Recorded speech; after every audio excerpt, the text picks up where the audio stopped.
Welcome everyone to the Q&A session for our upcoming course, The Character Type Training, the 7-week journey to liberate your body, energy, and mind from limiting childhood patterns. I'm Lisa Bunnies, and I'm really looking forward to hosting this Q&A call for the Shift Network, where we'll explore the teachings of one of my favorites, Anodea Judith, and address questions about her upcoming 7-week live video course, The Character Type Training, which begins Tuesday, October 31st. Later, I'll explain how you can participate in this course, even if you can't attend the live sessions. But first, I want to introduce our guest. Anodea Judith, PhD, has been writing and teaching about psychology, energy, and the chakra system for 40 years. With a master's in clinical psychology and a doctorate in mind-body health, her best-selling books on yoga, healing, manifesting, and social change have become global classics. Her first book, Wheels of Life, an international standard, was followed by her groundbreaking book on the psychology of the chakras, Eastern Body, Western Mind, which is frequently used as a text in universities and healing programs. Welcome, Anodea. It's so good to talk to you this evening. Thank you, Lisa. Delighted to be here. Yes, I'm glad we were able to do this. Conversation and the questions. I love Yeah. questions. Good, because we have some really good ones waiting for you. Right. For those of you who are interested in the class, again, it's called the Character Type Training. And again, it begins Tuesday, October 31st. And if you want to check out the website and learn more about the 7-week course, please visit charactertypetraining.com to see the full description. And like I said, we've got lots of great questions here from people who listened to your previous conversation with Stephen Dinan. So let's see what they want to know.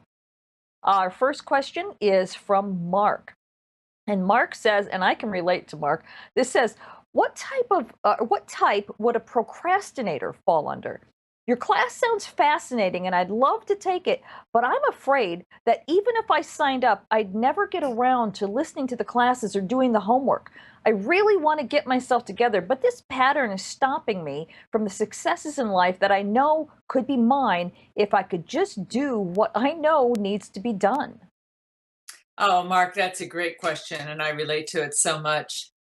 Yeah, this fits right into one of the character types, which classically is called the masochist. I don't really like that name, so I call it the endurer because they're very good at enduring.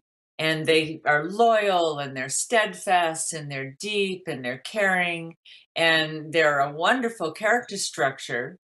But the problem is they tend to put resistance into most everything they do.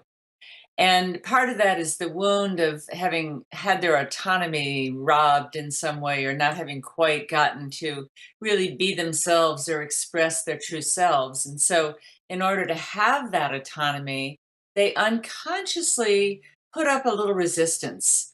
And in many ways, this is like driving with the brakes on. And some of that resistance shows up as procrastination. And that is actually getting in your own way. I mean, you want to do things, and this unconscious habit comes up behind you and is like resisting even as you want to go forward. Oh, well, I'll do it later. I don't have to do it now, instead of really being there with your will. So, this is sort of a third chakra issue. And so, with this type, we want to really get the third chakra going and reclaim the will from wherever it was interfered with so that you've got your own will and the resistance doesn't stop you anymore. But really, probably what I should have said, oh, we could get to that question later. Excellent point. Let's go on to another question instead of waiting any longer. This question is from Tori. And this again is reference to the conversation you had with Stephen. Tori says, you talked about one of the types being more prone to holding on to excess weight, but I feel like I'm equally a few different types.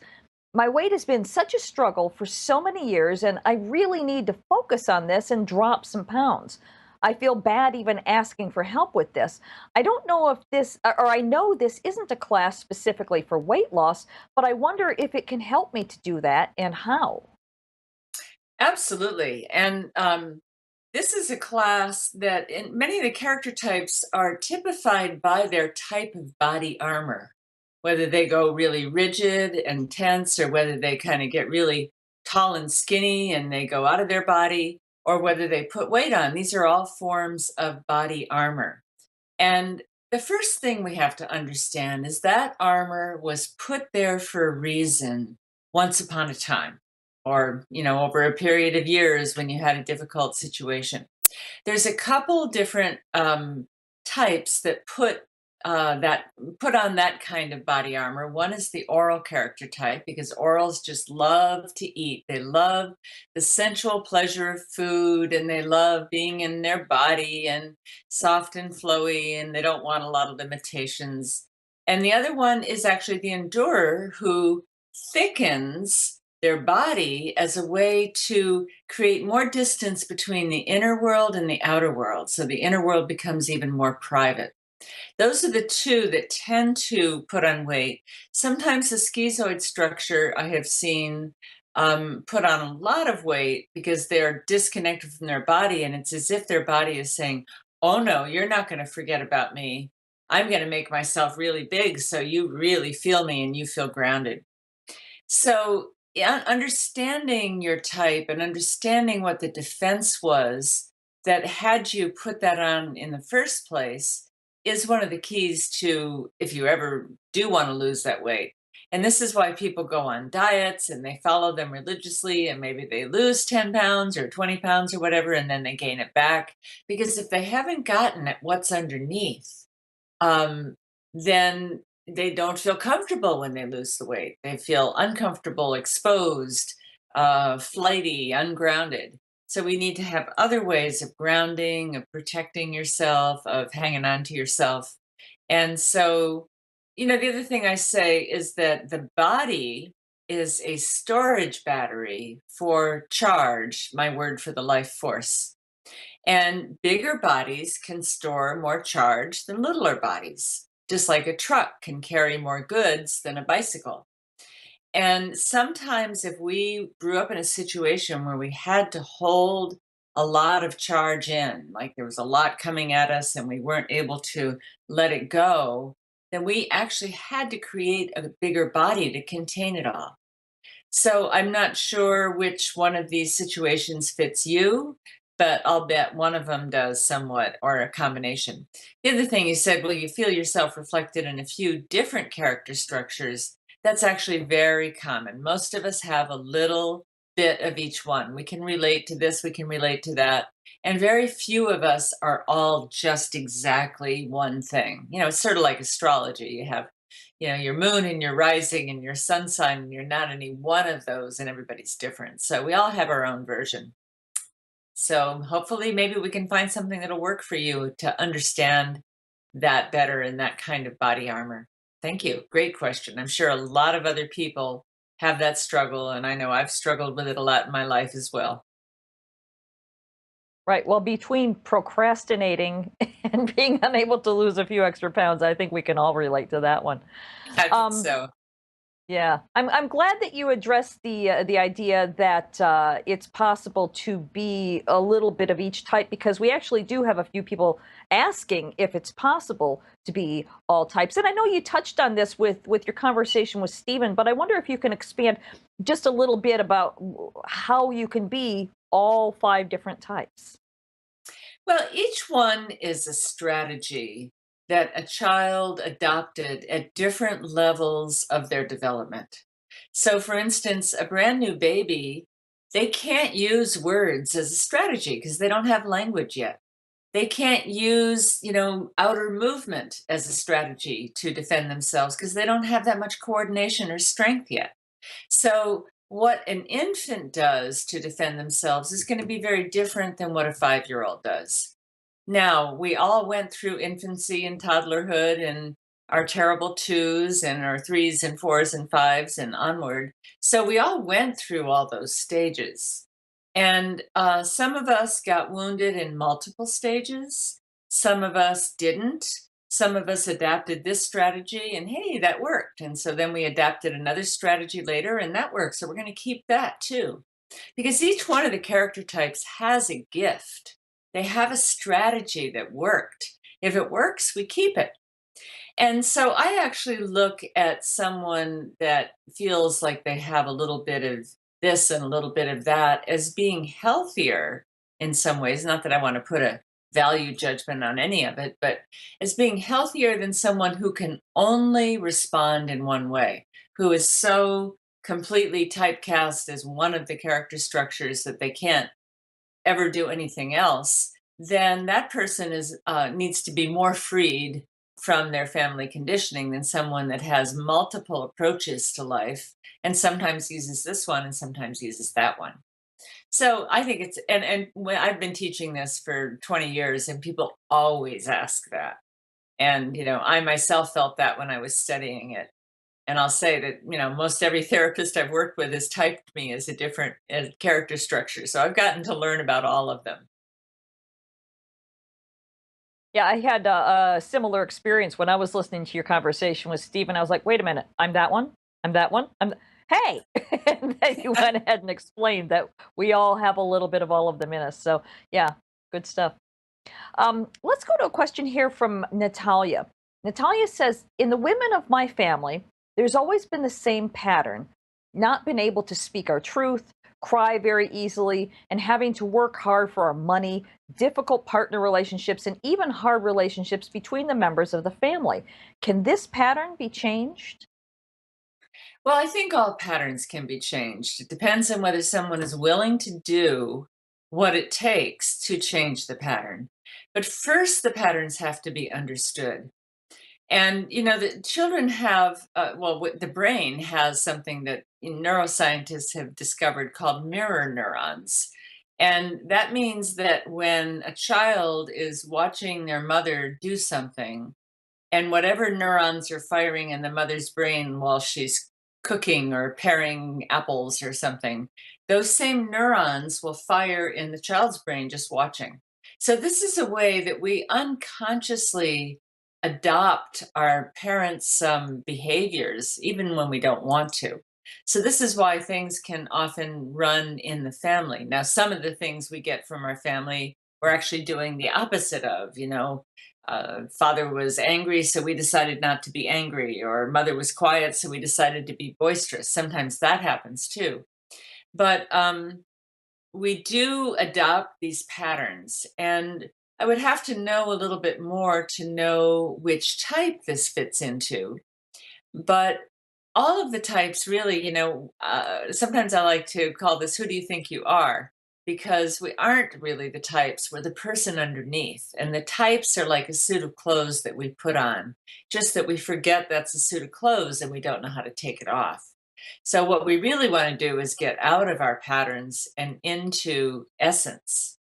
So, yeah, looking at this and looking at, what are the patterns that, all the females do in relationship? Where did they get that? What stage? We could look at this more closely. I'd need a little more detail to give you a particular type or a combination of them, but it can be overcome. I can't guarantee that it will, but it certainly can be.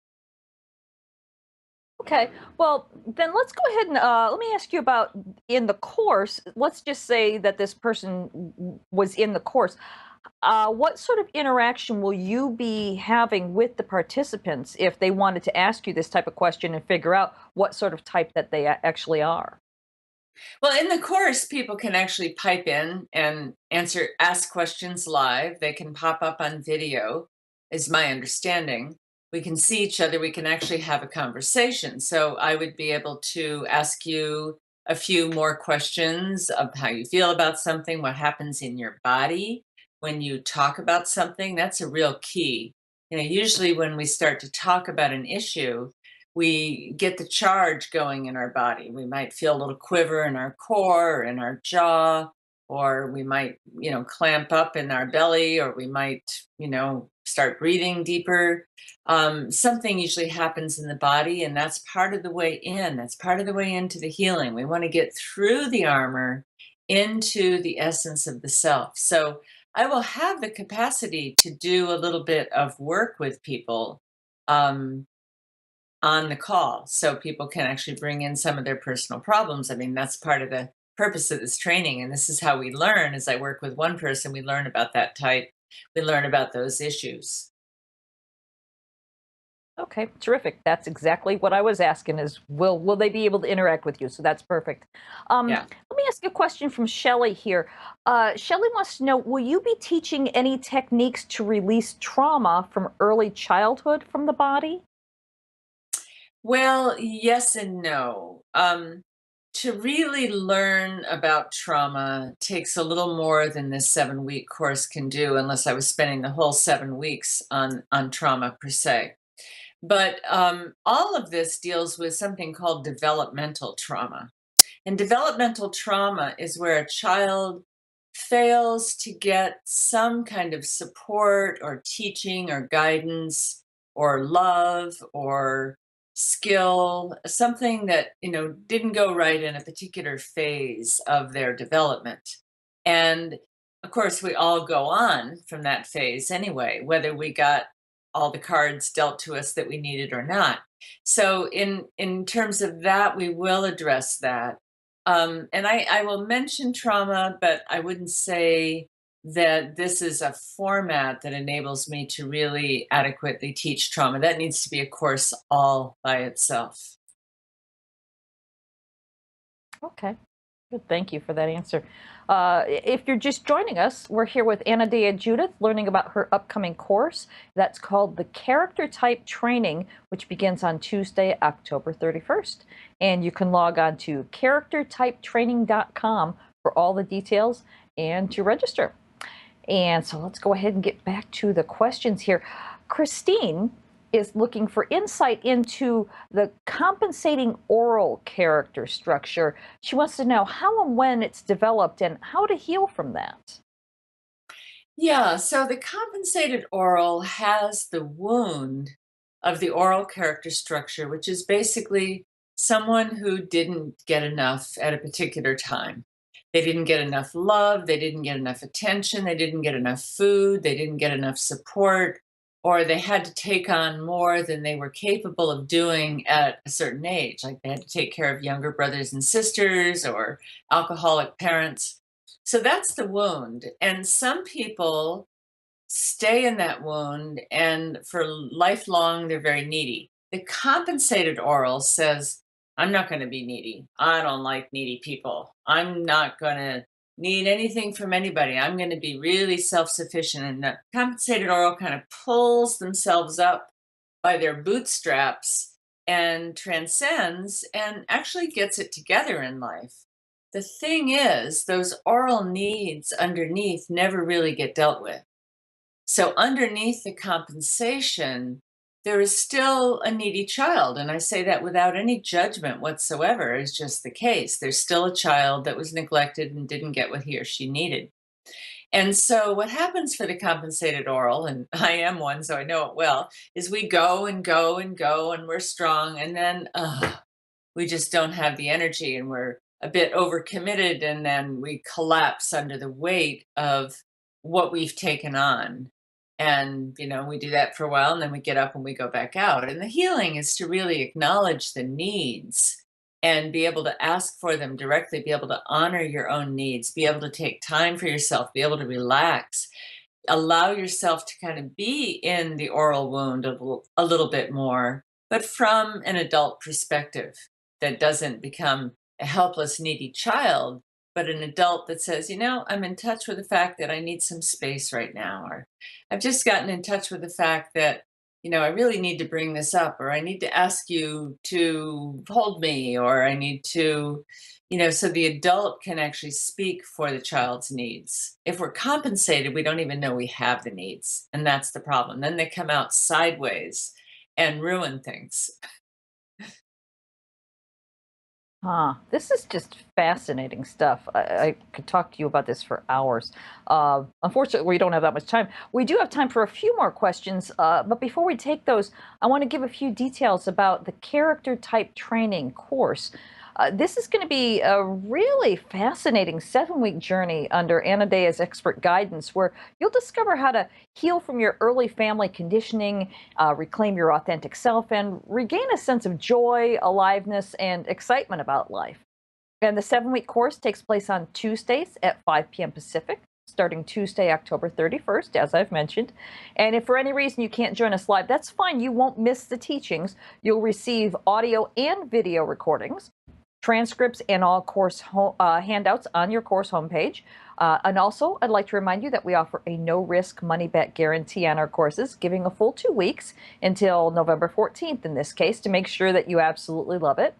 And as an added option, all participants are welcome to connect in a private Facebook community group so you can communicate with one another between classes, and then even after it's over, you can stay in touch. Also, everyone who registers receives the Character Type Training Bonus Collection. First, you'll receive an audio dialogue with Anodea, Judith, and Stephen Kessler called From Pattern to Presence. Then, you'll get a PowerPoint presentation from Anodea entitled Charge, the Inner Psychology of Your Life Force. Also, you'll receive a video teaching from Anodea called Charge Exercises. And when you register by midnight Pacific time, Wednesday, October 25th, you'll receive an additional bonus gift, and that is a PDF manual by Anodea Judith entitled Principles of Mind-Body Integration, Therapeutic Techniques for Wholeness. So before we get back into the questions here, Anodea, let me ask you, what are you most looking forward to sharing in your upcoming course? Well, I just love sharing this material. I've been teaching the chakras for 40 years. And when I started teaching the character structures, it was like, oh, this was something a little different. I could correlate it to the chakras, and it does correlate because these stages correlate to our chakra developmental stages. But it was just a different way of looking. And I love the way people get so turned on by suddenly understanding themselves in a new light and understanding their loved ones, understanding their partner, their kids, their parents.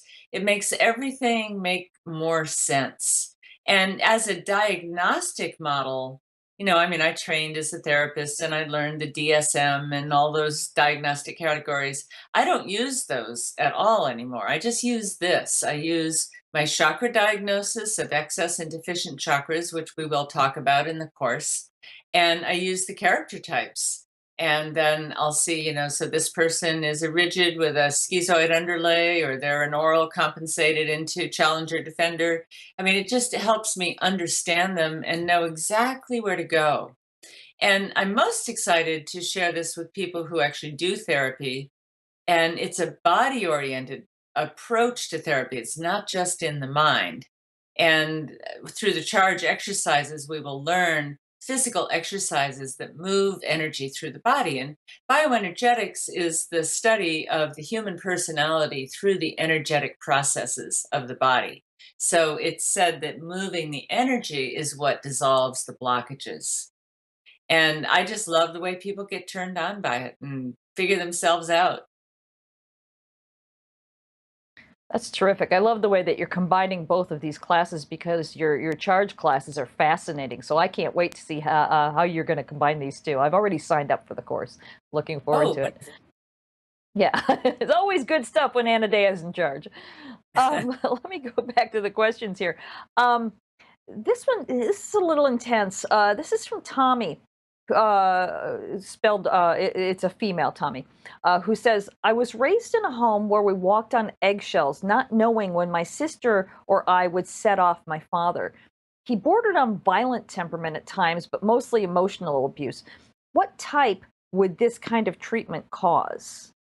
Well, first of all, let's look at the type that your father probably was. From what little you've said, he was probably the type that I call the challenger defender, that Wright called the psychopath. And what the psychopaths do is they throw their energy around at other people. And so they throw their energy, especially on their children. And so we have an adult's full charge of energy landing on a small child and it's not even that child's energy. This is the parent's energy. So the child doesn't really know how to metabolize that energy and will try to lifelong. Now, what type does this create in the child depends on how the child dealt with that. Did the child just kind of hunker down and stiffen up and endure and just put up with it and say, I'll just hang on inside until it's over? Did the child fight back and become a fierce fighter? Did the child try to please and say, well, let me take care of you, and then maybe you'll be nice to me? That would be the oral. The other one would be just enduring and hunkering down until it was over. And sometimes you might have become a challenger defender yourself and said, well, I'm going to throw that energy right back and get in a big fight. Some people would go to the rigid character structure, say, all right, I got to be really um, perfect. And when you say you walked on eggshells, that tells me that the likelihood, I would need more information, but that you went to the rigid is probably pretty high, because the rigid says, I'm not going to rock the boat. I'm going to be really careful. I'm going to make myself as perfect as I can and not get in any trouble because I don't want to invoke dad's rage. And so that can be a different one. Sometimes someone goes schizoid, they just check out of their body and go up into their head. So the child could become any one of the major types from this kind of abusive environment. It depends on the age and depends on what was available to you and what worked. If there was more than one child in your family, you probably will see that the different brothers and sisters all chose a different strategy and they're different types. Probably not likely that they're all the same. Okay. Yes. Fascinating. Thank you. Let's take one last question here. This is from, and I hope I'm pronouncing this correctly. I believe it's Marjan. And Marjan says, I'm 62 years young, and I'm very aware of family conditioning, having many different practices when I'm in an aware state. But when I'm not, when I'm sleepy, tired, half awake, negative patterns take over sometimes. And I'd love to learn some more tools. Wonderful. Well, one of the ways some people determine what pattern you are is to look at what do you do under stress. We're all fine when life is easy, but when we're stressed, when we're tired, when somebody provokes us, when they challenge us or trigger us, those are the times that our character structure shows up. And so, what we can do, first of all, is look at those times as opportunities to observe what it is that we do and get more insight into our type and into our behaviors and into our defense mechanisms. That's the first step. I mean, they're actually golden opportunities. And as you become more aware of that, you get to a point where you say, oh, I just went into pattern because so and so criticized me, or because I thought I was going to be abandoned when you showed up late, or whatever the reason is. I just went into pattern. We can name that and then say, oh, and I have a choice. I don't have to be in that pattern. Let me just, do a little trick inside, like comfort the inner child who thought she was going to be abandoned, or comfort the inner child who thought she was going to be criticized or yelled at or punished, or, just a little, there can be a little quick fix it to say, ah, yeah, I don't have to be in pattern, but I know there's a wound underneath this pattern. So it's not like I'm just going to push it down. It's just I can actually mend it. And every time it comes up is an opportunity to mend the pattern. Hmm. Okay. Wow. Well, thank you. Uh, this has just been a fascinating conversation. Once again, the character type training starts Tuesday, October 31st. And again, you can visit charactertypetraining.com to learn more and to register. And I want to thank our viewers for being with us today. And for those of you who submitted your questions, they made for a terrific conversation. And I also want to thank you, Anodea, for sharing your expertise with us. So before we go, do you have any final words for our audience? Well, it's just so fun to talk about this stuff. I'm thinking about the colleagues I have that talk about character structures, the students I've taught who almost like can't get enough of this material, and they want to talk to other people who know this languaging, who know this typology, because then they can talk about their clients, their boyfriends, their girlfriends, whatever, and we have this common language. So once people learn about it, they love to talk about it. And I just look forward to the community that forms around this as we learn about ourselves and we learn to interact with each other and we learn our stories and how they all came to be. All right, terrific. Well, I'm personally looking forward to it, and I'm sure a lot of other people are as well. Thank you again, Anodea, and thank you to everyone who joined us today. On behalf of all of us at the Shift Network, I wish you well, and I look forward to having you in this course or perhaps another one in the future. Have a great night, everyone. Thank you so much, Lisa.